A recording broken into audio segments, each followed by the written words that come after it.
Share बाजार में लगातार गिरावट के बीच निवेशकों के लिए एक बड़ी और राहत देने वाली खबर आई है। Global brokerage firm JP Morgan ने निफ्टी 50 के 27,000 के लक्ष्य को एक बार फिर से दोहराया है। यानी मौजूदा स्तर से भी बाजार में अच्छी तेजी की गुंजाइश जेपी मॉर्गन को दिखाई दे रही है। खास बात यह है कि जेपी मॉर्गन का यह भरोसा सिर्फ उम्मीद पर नहीं बल्कि कंपनियों के जून तिमाही के नतीजों पर आधारित है। ब्रोकरेज के मुताबिक FY27 की शुरुआत कंपनियों की कमाई के मामले में उम्मीद से बेहतर रही और अब कमाई की ग्रोथ में सिर्फ कुछ चुनिंदा कंपनियों का नहीं बल्कि कई सेक्टरों का योगदान दिखाई दे रहा है। तो सवाल यह है कि जब बाजार अभी दबाव में है तब जेपी मॉर्गन इतना बुलिश क्यों है? क्या निफ्टी सच में 27,000 तक जा सकता है? किन सेक्टरों में पैसा लगाने की सलाह है और किन शेयरों पर खास नजर रखनी चाहिए? चलिए बताते हैं इस रिपोर्ट में। जेपी मॉर्गन ने अपनी इंडिया इक्विटी स्ट्रेटजी रिपोर्ट में निफ्टी 50 के 27,000 के बेस केस टारगेट को दोहराया है। इसके साथ ब्रोकरेज ने 3 संभावित सिनेरियो दिए हैं। बेस केस में निफ्टी 27,000 तक जा सकता है, बुल केस में निफ्टी 30,000 तक जा सकता है, बेयर केस यानी कि मंदी के केस में निफ्टी 20,500 तक टूट सकता है। यानी जेपी मॉर्गन का मानना है कि अगर हालात उसके अनुमान के मुताबिक चलते हैं तो निफ्टी 27,000 तक पहुंच सकता है और अगर अर्निंग्स ग्रोथ और डोमेस्टिक इकोनॉमी उम्मीद से बेहतर रहती है तो 30,000 का स्तर भी संभव है। वहीं अगर क्रूड ऑयल में बहुत ज्यादा तेजी आती है, जियोपॉलिटिकल टेंशन बढ़ता है या अर्निंग्स में बड़ा झटका लगता है तो 20,500 का बेयर केस सिनेरियो भी सामने आ सकता है। इसलिए 27,000 को किसी तरह की गारंटी नहीं समझना चाहिए। ये जेपी मॉर्गन का बेस केस अनुमान है। सवाल यह है कि भारतीय बाजार में जेपी मॉर्गन को किन फैक्टर्स पे सबसे ज्यादा भरोसा है। जेपी मॉर्गन के मुताबिक MSCI इंडिया कंपनियों का जून तिमाही में रेवेन्यू करीब 19% बढ़ा, जबकि प्रॉफिट आफ्टर टैक्स यानी कि PAT में करीब 16% की बढ़ोतरी हुई। और खास बात यह है कि ये जून 2024 के बाद सबसे मजबूत अर्निंग्स ग्रोथ रही। यानी कंपनियां सिर्फ बिक्री नहीं बढ़ा रही हैं बल्कि मुनाफे में भी अच्छी ग्रोथ दिखा रही है। जेपी मॉर्गन के मुताबिक करीब 58% कंपनियों ने उसकी प्रॉफिट एक्सपेक्टेशंस को मात दी है।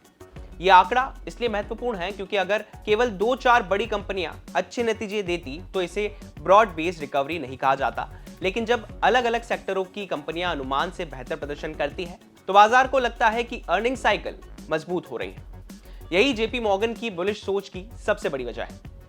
जेपी मॉर्गन का दूसरा बड़ा पॉजिटिव पॉइंट है कि अर्निंग्स ग्रोथ अब ज्यादा व्यापक हो रही है।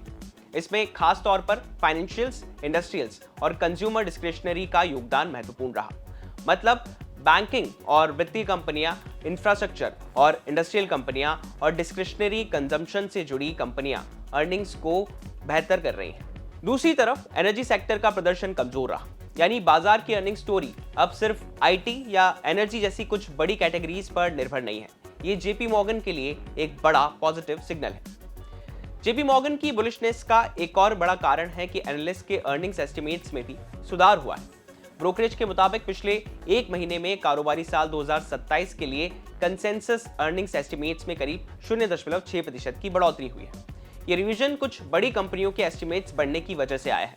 इनमें खास तौर पर HDFC bank, IndusInd bank, Axis bank, भारतीय एयरटेल, हिंडाल्को जैसी कंपनियां शामिल हैं।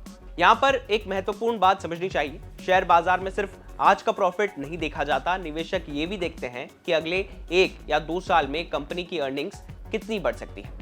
अगर एनालिस्ट फ्यूचर अर्निंग्स एस्टिमेट्स बढ़ाते हैं तो शेयर की वैल्यूएशन को सपोर्ट मिलता है। जेपी मॉर्गन का मानना है कि डोमेस्टिक सिक्लिकल्स आगे अर्निंग्स ग्रोथ को सपोर्ट कर सकते हैं। आसान भाषा में समझें तो भारत की घरेलू मांग अभी भी काफी मजबूत है।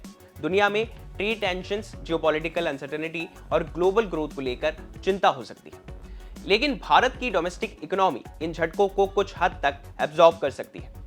यही वजह है कि जेपी मॉर्गन को उम्मीद है कि पूरे FY27 में अर्निंग्स ग्रोथ पहली तिमाही के मुकाबले और तेज हो सकती है। अगर ऐसा होता है तो बाजार के लिए ये बड़ा पॉजिटिव ट्रिगर होगा, क्योंकि शेयर बाजार का सबसे बड़ा फ्यूल आखिरकार अर्निंग्स की ग्रोथ होती है। अब सबसे महत्वपूर्ण सवाल, जेपी मॉर्गन ने 4 बड़े सेक्टरों पर ओवरवेट राय रखी है।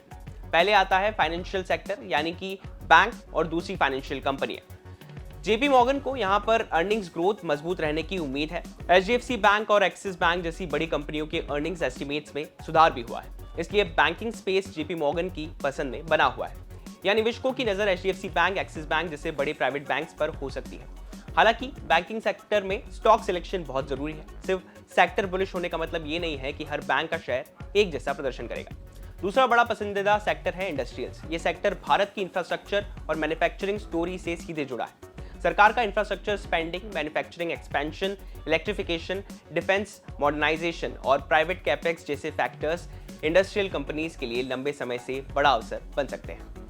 जेपी मॉर्गन ने पहले भी डोमेस्टिक साइक्लिकल्स और इंडस्ट्रियल्स को लेकर सकारात्मक रुख दिखाया है। स्पेस में निवेशकों की नजर इंफ्रास्ट्रक्चर, कैपिटल गुड्स, डिफेंस और इंजीनियरिंग कंपनियों पर रह सकती है। तीसरा पसंदीदा सेक्टर है कंज्यूमर डिस्क्रेशनरी। इसमें ऐसी चीजें और सेवाएं आती हैं जिन पर लोग अपनी जरूरत से ज्यादा डिस्क्रेशनरी स्पेंडिंग करते हैं, जैसे कि ऑटोमोबाइल्स, रिटेल, ट्रैवल, लाइफस्टाइल। और दूसरा है कंज्यूमर कैटेगरीज। अगर घरेलू कंजम्पशन मजबूत रहती है और लोगों की इनकम या स्पेंडिंग बढ़ती है तो इस सेक्टर की कंपनियों की अर्निंग्स को फायदा मिल सकता है। यानी जेपी मॉर्गन का भरोसा सिर्फ इकोनॉमी के प्रोडक्शन साइड पर नहीं बल्कि कंजम्पशन साइड पर भी है। चौथा पसंदीदा सेक्टर है मटेरियल्स। इसमें मेटल्स और दूसरी रॉ मटेरियल कंपनीज आती हैं। जेपी मॉर्गन का हिंडाल्को जैसी कंपनी के अर्निंग्स एस्टिमेट्स में रिवीजन को मेंशन करना भी इंपॉर्टेंट है।